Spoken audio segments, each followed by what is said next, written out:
Hello everybody. So I know it's been a while, but I, as everybody, just like all you guys, am busy and can't do videos all the time.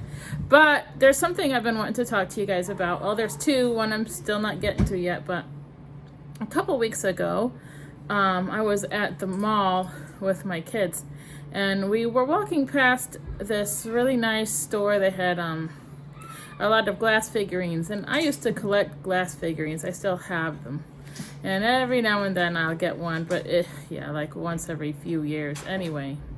But I was looking at them, and they're really nice, and they reminded me of the gingham dog and the calico cat and stuff, and I was looking at them, and then this man walks along, and he's all like talking about me going in and him giving me a tour. I'm like, at first I was thinking he was just some regular guy gonna go in there. And so it turned out he, I guess, runs the shop. And so, I reluctantly went in because I didn't want us to break anything, But we went in there and everything went fine as far as that's concerned. But while I was in there talking to him, he starts telling me about his eyes that they sell. They're like, that there's the evil eye and there's the good eye, and they sell the good eye. And where did he say he's from? South something? I forgot what country now. But anyway, in the country where he is from, he said that everybody has this good eye and it wards off evil. And, they're very pretty. I'm not going to say they're not pretty, but he started to tell me how they ward off evil, they protect people. Everybody has them, he said. Everybody from where he is from has them. And he's so sure of them, of their protection. And so I started to talk to him like, okay, but they're handmade, right? And he says, well, yes, they're handmade and they're beautiful and everybody has them, everyone. And he starts telling me about how his ancestors had them, his ancestors before him, his fathers, his grandfathers, his great-grandfathers. Everybody, through the generations have always passed down this tradition or this symbol or a form of a god. They're this good eye. And so I said, okay, but you said that everything in this store is handmade, right? And he said, yes, everything in the store is handmade. They're handmade. I'm like, so something that's handmade is going to protect from evil. He says, oh, yes. I said, so you really, truly believe that? Yes. And, earlier in the when I was talking to him before we got to the thing about the eyes, he was talking about how everything in the store was handmade except for him. He says everything in the store, well, except for me, that is, he says.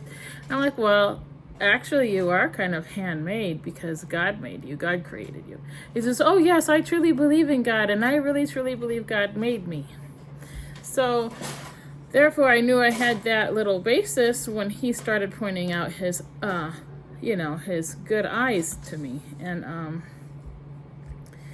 so then I asked him, well, didn't you say that they were handmade? And he says, yes. And so I'm like, so you believe that something that someone else made with their hands can protect you? Yes, I truly believe it. And I said, well, but you said you believe in God, right? He says, oh, yes. I said, well, don't you believe that God can protect you? Do you think that God is sufficient?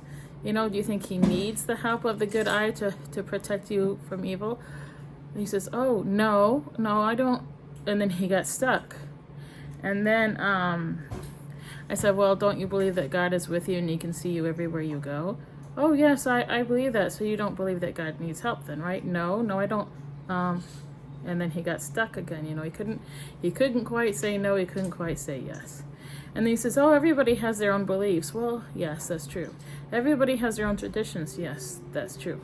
But he said he believes in God. However, his God is likely not mine. I don't know. Maybe he, in some religions, like from India, they want to adopt Christianity. They want to adopt God and Jesus and other gods at the same time. And there was this instance in I think it's in Maccabees, where it's talking about how the Jews, some of them had been found with small idols still on them. And so then they wanted to pray for them. Anyway, so there's always been this thing where some people don't quite get it, and they want to keep their gods, but yet they still want to have the one and only. However, they don't really believe he's the one and only.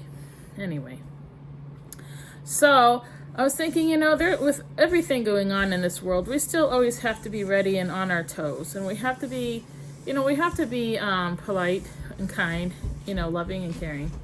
But if we're polite and loving and caring, we're going to care about people and at least try. We don't have to force our opinions or beliefs on them, but it doesn't mean we can't test them. Doesn't mean we can't question. It's just all in how you do it, And anyway, so I was like, well, if we all have the same God, shouldn't we have the same basic beliefs, though?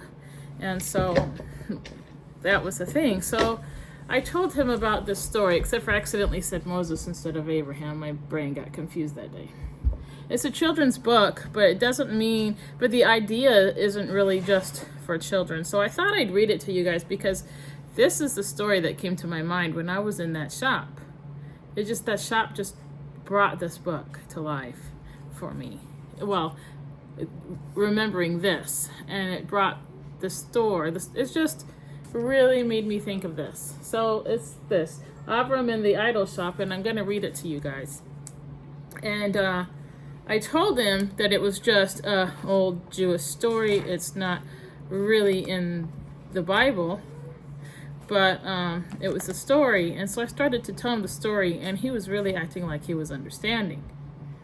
But then, people, they're so in love with what they've grown up with. That's what they know. That's where their memories are. That's where their emotions are tied to. So even when they start to understand, they just go right back to it because they've got that emotional tie, They've got emotions, they've got memories with it all. And they want to believe and have faith in the people before them who taught them these things, But we have to remember that we all came from the same place, the Tower of Babel before with Adam and Eve, then with Noah, and Moses. We all come from the same place, more or less, Of course, there's things maybe we don't quite understand, but we're all human beings, and we all should have the same God. We all have the same Creator. We're all made the same, so therefore we must have the same Creator. So I'm gonna read the story. All right, at the very beginning it says, actually I'm gonna skip that part. I'm just gonna start with the story. So, most nights, Danny's grandfather would tell him a story before bed, but tonight Danny had a special request. Grandpa, did Yeshua hear bedtime stories? Danny asked. Well, I'm sure he did, Grandpa said. Danny became very excited. Would you tell me a bedtime story Yeshua knew? That's Jesus. That's his name in Hebrew. Danny asked. After a short moment, Grandpa said, I think I might know a story Yeshua knew. Now, the rest comes from an old Jewish story that was passed down through the generations. So I'm going to read it to you because it makes so much sense. It just really made me think of that story. And this is the story I more or less tried to tell him from memory. Once in the ancient city of Ur, there was a young boy named Avram. That's Abraham. Avram was raised in his father's shop. They made and sold images and statues said to have mystical powers. And everything in that store wasn't God's, the one that I went to. The figurines of cats and dogs and little jars, elephants, all sorts of things. But like I said, he had quite a few of these good eyes that he also was selling, and those are his idols in the shop that were handmade, along with all the other handmade things that he had, at the mall. But in this story, it's just idols. So there's the picture of it. I know you guys aren't little kids, but just, go with me on this one. Tarak, Avram's father, was an excellent salesman. He could convince those who served the sun to worship the moon. I guess a good picture there. I know you guys aren't little kids, but just, hear me out. One evening, Avram's father called to him. Tarak told Avram he needed to tend the shop counter alone for the first time. Avram was worried. What did he know about the gods? What did he know about making deals. I don't know what to do, Avram said. You'll do just fine, his father insisted. Find the customer's need and fill it, and always speak from your heart. Then he added, and never sell a defective product. Now, with the guy in the mall, you know, well, yeah, he tried to fill the customer's need. However, I told him I didn't have my card at the time, and I might go back and buy something. However, I haven't yet, but anyway. However, he did speak from his heart, you know, the guy in the mall, but he really believed that his products worked, where Avram doubted it, but his father believed that obviously he didn't believe they really worked, but we'll get to that. As the sun rose over Avram swept the shop floor. Then he paced nervously about the room, straightening figures on the shelf. Soon a woman entered. Someone stole my gods! I need a god who can protect me, a strong god, the woman demanded. Avram looked about the room. Which one looks strong to you? Avram stammered. The woman ran a bony finger along the shelf as she examined each image. Here he is, the woman declared. If all your household gods could not work together to protect you, would this single figure of stone be able to? Avram asked. This god can't be strong at all. Look at his fragile arms. If you make the purchase, I'll have to wrap them carefully before you leave. The woman was struck by the simple logic. Her grip loosened just a bit, and the figure slipped from her fingers. When the image met the floor, it shattered, and shards of stone slid this way and that. The woman didn't say a word, but simply turned and walked out the door, never to bow to an image again. See, she wanted one that would protect her and protect her things and wouldn't get itself stolen, you know? And that's the kind of thing that this guy was talking about in the store. He didn't just believe that it was even like how the Catholics, they'll have their images and they'll think that it's something to concentrate on while they pray to the saints. It's not even that. This guy truly believed that those eyes, the good eyes, truly ward off evil. It's not some spirit that does it. He truly believes that somehow, I don't know, it's invoked with this power somehow. There's just something that was made by somebody else's hands, painted a certain way to look so pretty, is really going to protect you from evil. I know some people, let's just say, and someone I know used to always say that she had to have a gold little bracelet on her baby so that other people wouldn't be jealous of her child who wanted a child and, cause harm on the baby because of her jealousy. And that's just the same kind of thing. What is gold going to do? Gold's not going to protect the baby. Will you stop trying to put the cat in the video? I got a teeny bopper here. Anyway, just as Avram finished cleaning up the mess, a wizard floated in. I need a god with great wisdom. The wizard drifted about the room for some time before selecting a statue from the shelf. Here he is, he said. Sir, how do you know which god had the wisdom you were looking for? Avram asked. With a bright look in his eye, the wizard said, don't you see, boy? He has a long and very wise beard. So there's that.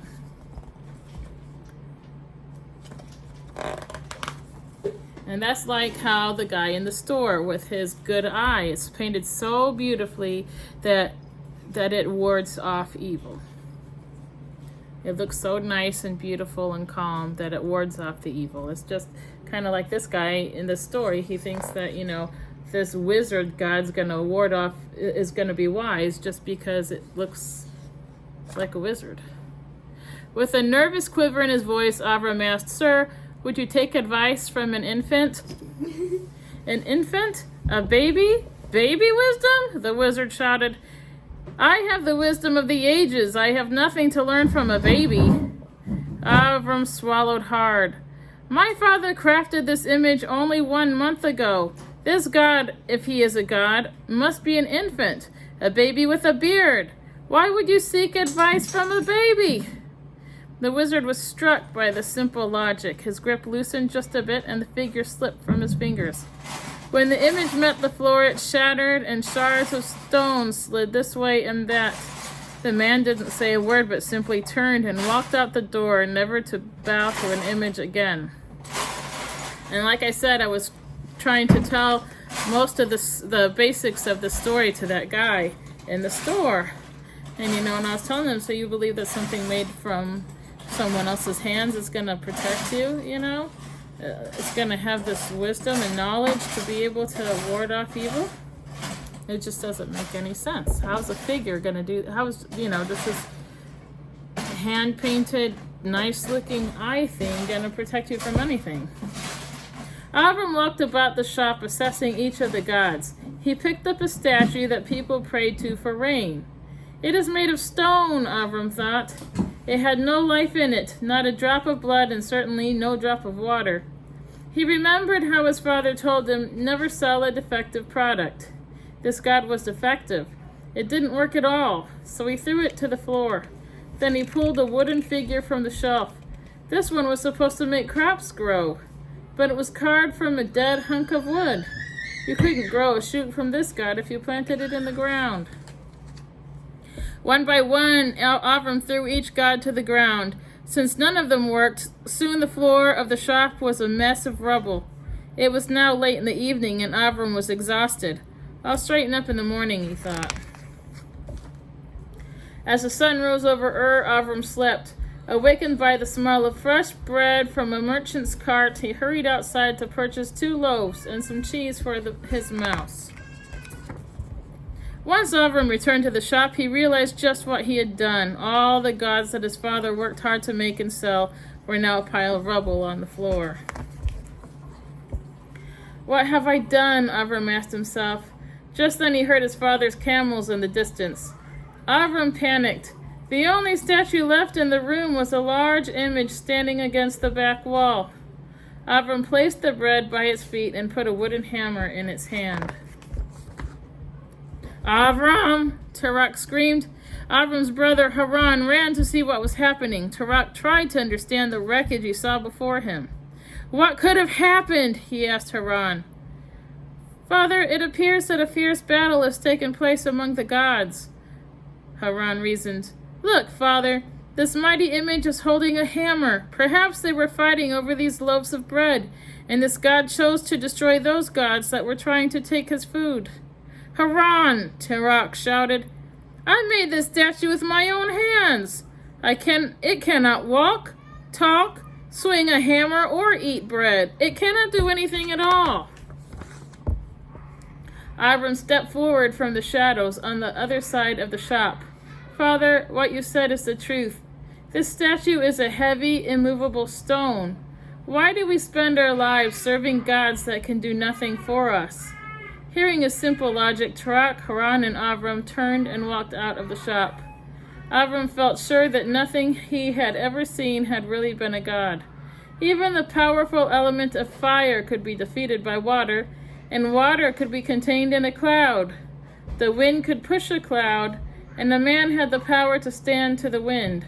Whatever or whoever God was, Avram realized that he had never known him. Avram decided that he would serve only the unseen God, a God beyond comprehension. Wow, Grandpa, did Yeshua really know the story? Danny asked. Well, I'm sure he knew something very similar, Grandpa answered. I learned this story as a boy, and I'm sure he did as well. Grandpa continued, in fact, he was once asked which was the greatest command of all. And do you know what he said? He said, Shema Yisrael, Adonai Eloheinu, Adonai Echad, which means, Hear, O Israel, the Lord our God, the Lord is one. However, Adonai, if you watch my other video, actually means God, plural, masculine form. So it's actually Hear, O Israel, the Lord, plural, is our God. The Lord, plural, is one. So now I have a couple verses, so I was going to read them to you that the Bible really does say. And it's in Psalms. Psalms 115 is the first one. I know this is getting a little long, but I'll be done pretty soon. Psalms 115, verse 5, but I'm going to go up just a wee bit there. So let's just go ahead and start with 1. Not unto us, O Lord, not unto us, but to your name give glory, because of your mercy and because of your truth. Why should the Gentiles say, where now is their God? Now, Gentiles actually means those who don't believe in God at all. Why should the Gentiles say, where now is their God? But our God is in heaven. He does whatever he pleases. Their idols are silver and gold, the works of men's hands, like the guy's good eye, that wards off the evil. It's made of people's hands. It's made by man. And it's, made of silver, gold, beautiful paints, beautiful. They have mouths, but they do not speak. Now this is for other things, not the eye. The eye just has an eye. But for other images, this rings true. And this is what, you really have to think about as far as the Catholic saints, which I'll say more about it, so try not to get too offended, but just think about it. This actually does ring true for them also. But our God is in heaven. He does whatever he pleases. Their idols are silver and gold, the work of men's hands. Even the saints in the Catholic churches are work of men's hands. And even, little images of the nativity scene are works of men's hands. So we can't believe that they actually, can do anything for us. It's not the images that do anything for us. They have mouths, but they do not speak. Eyes they have, but they do not see. They have ears, but they do not hear.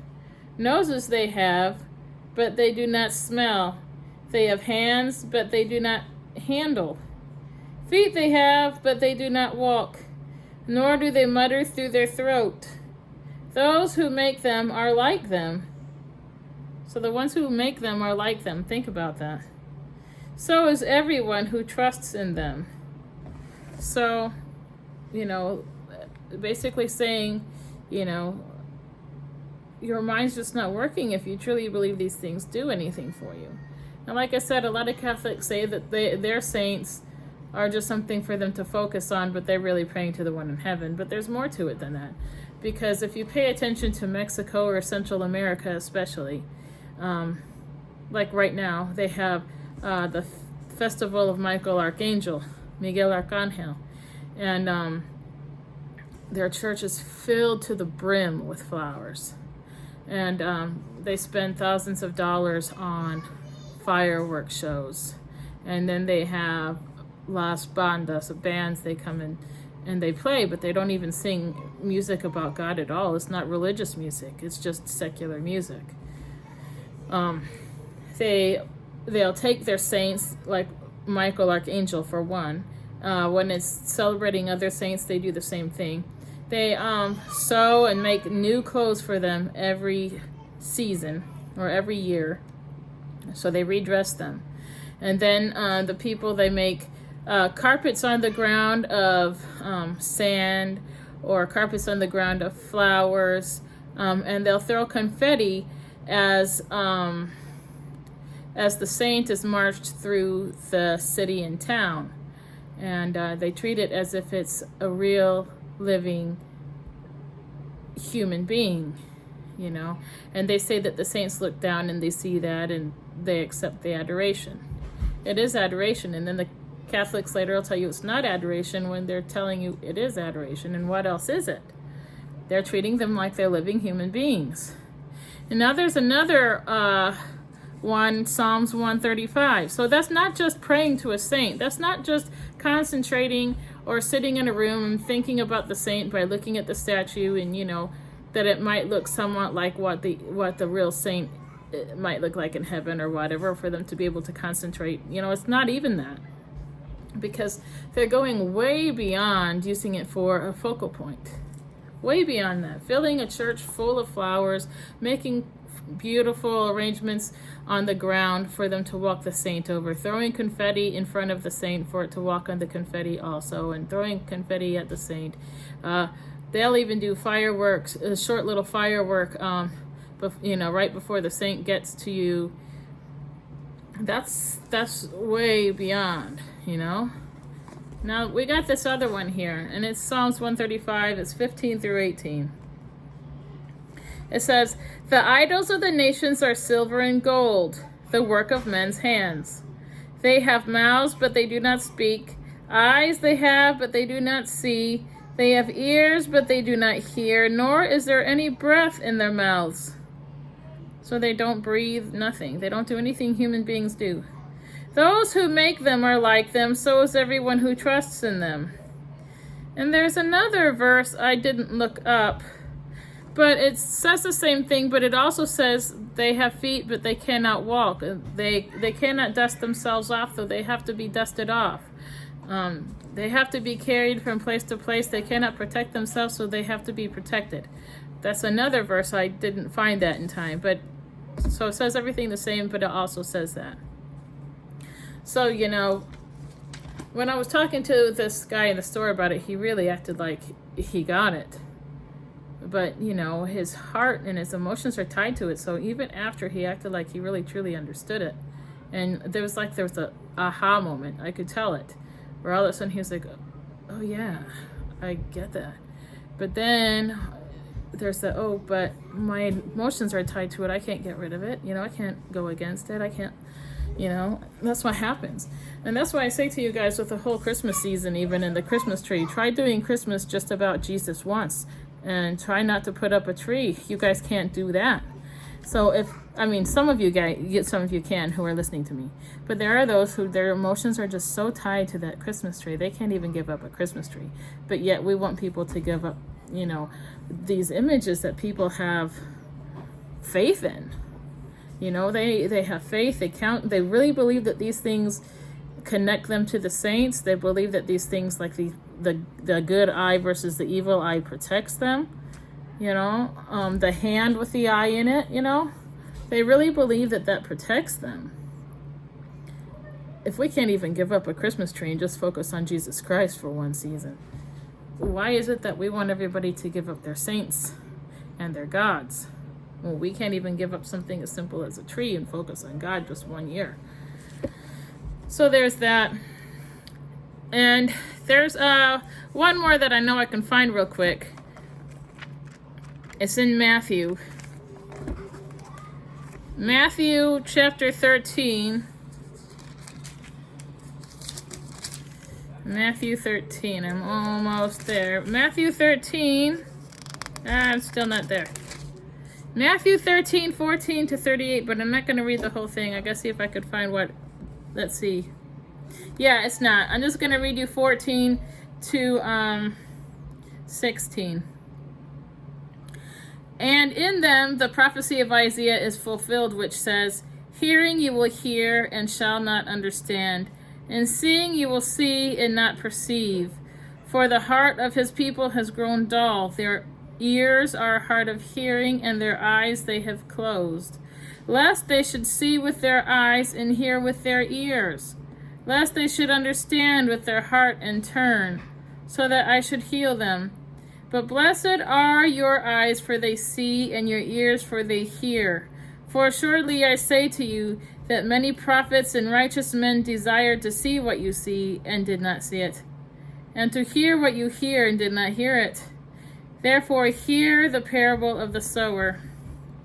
And then they tell the parable of the sower. I guess I can... Well, that's just another thing. But it's basically the separation of those who believe and those who don't. But, so that's basically it, though. You know, it's hard for people to see because their hearts... That's where it says right here. But blessed are your eyes, for they see, and your ears, for they hear. For surely I say to you that many prophets and righteous men desired to see what you see, and they didn't hear it. But where was it? It says,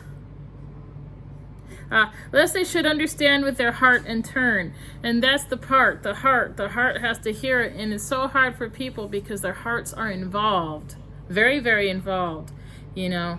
Like with the Michael Archangel thing, just like the guy in the store with his good eye, you know, his heart is involved with that. He mentioned how his father and his grandfather and his great-grandfather, everybody he knows, everybody in the cities and the towns, everybody's got it. So it's like a really important thing to them. The emotions are tied to it. So even for a moment when he started to understand and get what I was saying, he couldn't let it go. Just like when I tell you guys about that Christmas tree. We don't have to have the Christmas tree. Everything on the Christmas tree is a separate celebration. It's the celebration of winter, but it's not the celebration of Jesus, Yeshua. And it's a whole nother conversation, but Mary became pregnant during winter time, Hanukkah, Christmas when they mix. But it's not, if you're going to concentrate on Mary becoming pregnant, well, obviously that idea for us goes straight to Jesus' birth anyway. They're connected. You can't celebrate one without thinking about the other anyway. Whether you do Hanukkah or whether you do Christmas. Hold on, Felicity. You can't just be like, okay, well, we're celebrating, well, that's the time when Mary became pregnant, which is true. He was born in September, which is true. But at the same time, like I said, you can't have one part of the story without completing it in your mind with the other anyway. But the thing is that if you can't make it completely about Jesus, how can they give up? We can't expect them to give up their religion. We can't expect them to give up their idols, their saints, their images, if we can't even make Christmas or make Hanukkah about God. Even if you're going to do Christmas, which I say, if you're going to do it biblically. Or learn about Hanukkah and Sukkot, Feast of Tabernacles. But it's got to start somewhere. And it should be that we shouldn't be doing what the world is doing. It's two celebrations. The Christmas tree, the ornaments they put, not everybody. My grandmother used to do a Christmas tree with just religious ornaments. But most people don't do that. You have all sorts of secular ornaments on there. And then you've got your Santa Claus and you've got your elves and Elf on the Shelf. None of that has to do with Jesus. None of it whatsoever, So, it's just some food for thought. If you could actually try to give up that tree and all that other stuff for 1 year and focus on Jesus, because as it is, the world is just circling into bigger and bigger problems, and we can't even just focus on him. We cannot separate ourselves for the love of God. We cannot separate ourselves. Some of us can. But so many people, they just cannot separate themselves from the world and the worldly ways and the worldly traditions because their heart is tied to it. Like God said, they can't even open their hearts and their minds to the truth. And we can't even, so many people, their hearts and minds, they're attached to the things and the traditions, what they've learned from the world. And that's all there is to it. But anyway, so I wanted to share that with you guys. You guys can get, if you want, this Avram and the Idol Shop. I don't know if christianbook.com had it. I think there has been a time when it did. Amazon, I believe, has it or used to have it. So you can try to find it there. And anyway, and the other verses, like I said, they're Psalms 115, really verse 1 to around 7, I think it was. And Psalms 135, about 14 to 19, really, but it's 15 to 18. And then there was Matthew 13, 14 to 38. And there's one I didn't look up, but it's basically the same little tidbit as Matthew, which was Jeremiah 5:21. I didn't read that one. But anyway, so that's what I was thinking about sharing with you guys. We just have to be ready at all times, but with the right spirit too. We can't talk in an attacking way. We have to be understanding and loving and caring and respectful, and walk as if we're walking on eggshells, because if we don't, we're not going to be heard at all. And so, and instead of trying to accuse, don't be accusatory. Instead, ask questions like I did. Ask questions, get them to think and question themselves or have to answer. Well, they don't have to answer, but Anyway, so those are some thoughts for you guys to think on. And I hope you got something out of this. And I hope you can, share what we've been thinking about here. And I do hope you guys come back another time. And I'm sorry the video got a little long. It did. But, like I would say, trying to do a decent lesson from the Bible isn't normally going to happen in just, I mean, I've put little verses on like on Facebook, you know, but anything worth doing is worth doing right and worth doing completely as much as we can. So, you know, you're not necessarily going to be able to completely share a message in just 5 or 10 minutes. It's just not always going to happen like that. Most of the time, no. But anyway, I hope you guys got something from that, and I do hope you come back. And thank you for giving me a listen. All right, well, thank you guys. Bye-bye.